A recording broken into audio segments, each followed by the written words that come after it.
नमस्कार beautiful souls. मैं आपके लिए ये भगवान श्री कृष्ण के जन्म की पावन कथा लाई हूँ।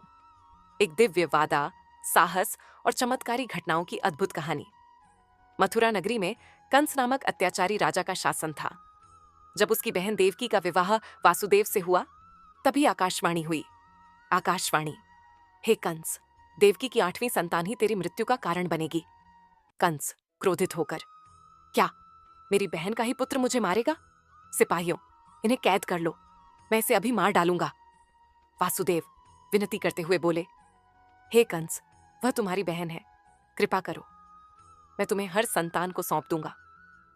कंस ने वासुदेव की बात मानी और दोनों को कारागार में डाल दिया। पहली 6 संतानें होते ही कंस ने उन्हें मार डाला। भाद्रपद माह की अष्टमी की मध्यरात्रि को दिव्य घटना घटने वाली थी। बिजली कड़की, वर्षा हुई और कारागार में अद्भुत शांति छा गई। देवकी बोली, वासुदेव जी, क्या आप अनुभव कर रहे हैं? कुछ दिव्यता घट रही है। उसी क्षण भगवान कृष्ण का जन्म हुआ।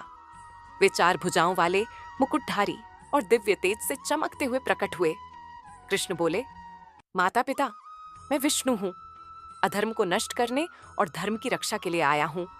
अब मुझे गोकुल ले जाइए, वहां नंद यशोदा के घर जन्मी कन्या से मेरा आदान प्रदान करिए। वासुदेव ने कहा, प्रभु, हम आपकी आज्ञा का पालन करेंगे। वासुदेव के बंधन खुल गए, द्वार स्वयं खुल गए और शेषनाग प्रकट हुए, जिन्होंने उन्हें वर्षा से बचाया। वासुदेव यमुना नदी पार कर गोकुल पहुंचे। वहां नंद यशोदा के घर एक कन्या जन्मी थी। वासुदेव ने नंद और यशोदा को सारी बात बताई और कहा, हमें भगवान की आज्ञा से इस बालक को यहाँ छोड़कर इस कन्या को ले जाना होगा। वासुदेव ने कन्या को लेकर कारागार लौटे। द्वार फिर बंद हो गए और जंजीरें लौट आईं। कंस चौंक कर उठ गया। कन्या के रोने की आवाज सुनकर कंस दौड़ा और उसे मारने के लिए उसे पत्थर पर पटक दिया। कन्या दुर्गा रूप में प्रकट होकर बोली, हे मूर्ख कंस, जिसने तुझे मारना है वह पहले ही जन्म ले चुका है और सुरक्षित है। कन्या आकाश में विलीन हो गई। कंस भयभीत रह गया और गोकुल में कृष्ण अपनी लीलाओं की शुरुआत करने लगे।